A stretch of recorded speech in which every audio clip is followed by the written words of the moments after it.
মাননীয় স্পিকার, আমাকে আর 5টা মিনিট বাড়ায় দিয়েন, অনেক আশা করে দাঁড়িয়ে সদস্য 9:15 বেশি বাজে, তালিকাও বড় লম্বা।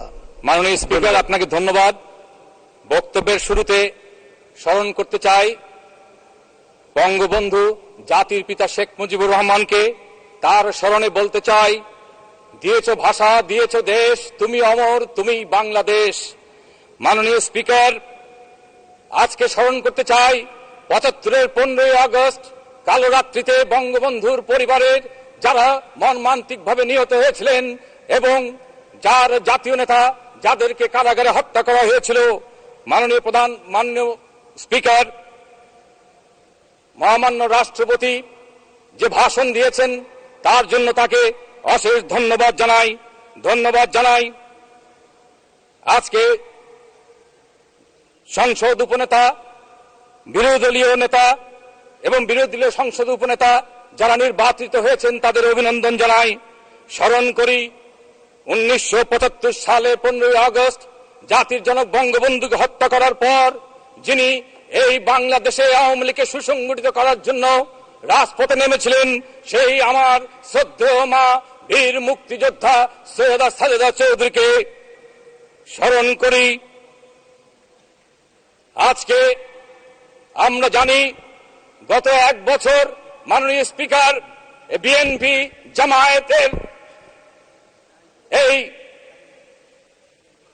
বাংলাদেশের মাটিতে নির্বাচনের বিরুদ্ধে তারা যে সন্ত্রাস করেছিল, তাদের বিদেশি বন্ধুরা যেভাবে নির্বাচনকে প্রতিহত করার চেষ্টা করেছিল, সকল অপচেষ্টা রুখে দিয়ে বঙ্গবন্ধু কন্যা মাননীয় প্রধানমন্ত্রী শেখ হাসিনার নেতৃত্বে আমরা সুষ্ঠুভাবে তিনি নির্বাচনে আগে বাংলাদেশের মানুষকে, সারা পৃথিবীকে আশ্বস্ত করেছিলেন, আমি একটা নিরপেক্ষ সুষ্ঠু অংশগ্রহণমূলক নির্বাচন দিতে চাই এবং নির্বাচন কমিশন সরকারের সর্বাত্মক সহযোগিতায় সে নির্বাচন আমাদেরকে উপহার দিয়েছে।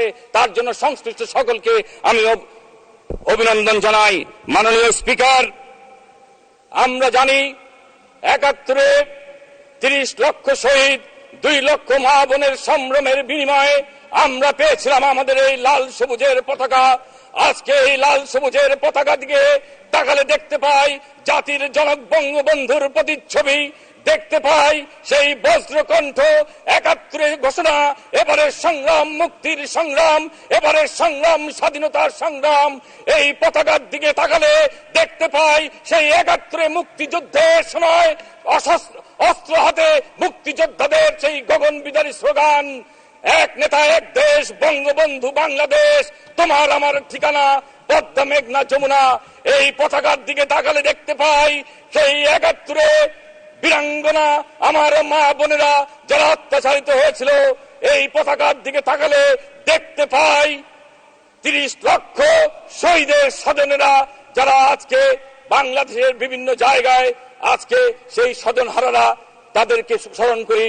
আজকে বলতে চাই 1975 সালে 15ই আগস্ট জাতির জনক বঙ্গবন্ধুকে হত্যা করার পর আমরা দেখেছি সেই খুনি মোশতাক, খুনি জিয়াউর রহমান, বঙ্গবন্ধু হত্যার যারা কুশীলব সেই ওবায়দুর রহমান, নুরুল ইসলাম মঞ্জু, শাহ মুয়াজ্জেম, তাহিরউদ্দিন ঠাকুর সহ আর যারা সেই সময় এই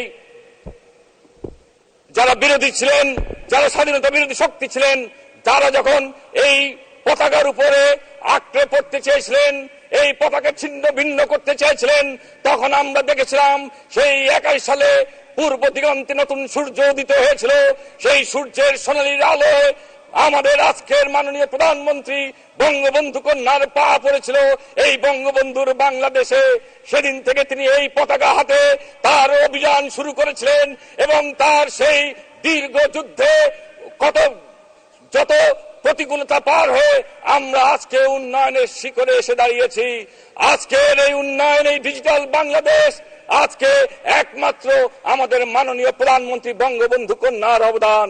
তাই বলতে চাই, আসুন আমরা তার স্মার্ট বাংলাদেশ বিনির্মাণে বঙ্গবন্ধুর সোনার বাংলা কায়েমের লক্ষ্যে আমরা সকল মিলে আজকে বঙ্গবন্ধু কন্যার হাতকে শক্তিশালী করার জন্য নিজেদের মধ্যে সকল অন্তর্কলহ ভুলে গিয়ে এক মিনিট কল্যাণে আমরা এগিয়ে বলবেন। যাই।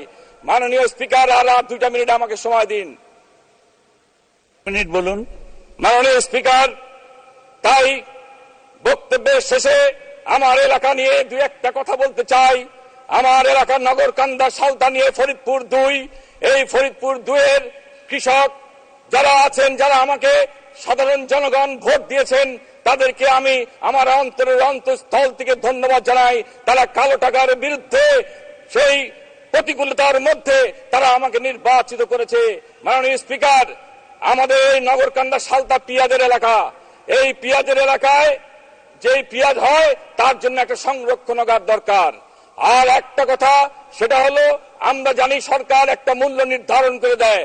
আমরা দেখি সেই মূল্য যদি অতিক্রম করে কেউ বিক্রয় করতে চায়, তখন সেই কৃষককে ধরা হয়। কিন্তু আমি কৃষি মন্ত্রীকে অনুরোধ করব, বাণিজ্য মন্ত্রীকে অনুরোধ করব, আপনারা একটা ফ্ল্যাট প্রাইস যদি নির্ধারণ করে দেন, তাহলে তার থেকে নিচে যদি শেষ করুন। হয় সেটা সঠিক মূল্য পায়। 1 মিনিট। আর একটু কথা বলে শেষ করতে চাই মাননীয় স্পিকার। আমাদের এই কৃষকদের জন্য আমরা চাই যেন তারা ছোট ঘরের যে ধরনের বিভিন্ন জায়গায় পেঁয়াজের ঘর দেওয়া হচ্ছে, আমরা যেন আরো বেশি করে পাই। আমরা চাই আমাদের যারা পাটের কৃষক, যারা পাট চাষিরা আছে, তারা জাগ দেওয়ার জন্য খালের অভাব। সেই জন্য আমি বলবো বিএডিসির মাধ্যমে যেন আগের যে সমস্ত খালগুলো আছে সেই খালগুলো পুনঃখনন করা হয়। মাননীয় স্পিকার, আজকে আরো অনেক কিছু বলার ইচ্ছে ছিল, সময় স্বল্পতার জন্য আর বলতে পারলাম না। তবুও বলতে চাই, আজকে এই বাংলাদেশ, আজকে যেখানে আমরা দাঁড়িয়েছি, আমাদের মাথার উপরে বট গাছের মতো মাতৃতুল্য মাননীয় প্রধানমন্ত্রী শেখ হাসিনার ছায়ার তলে আমরা আছি।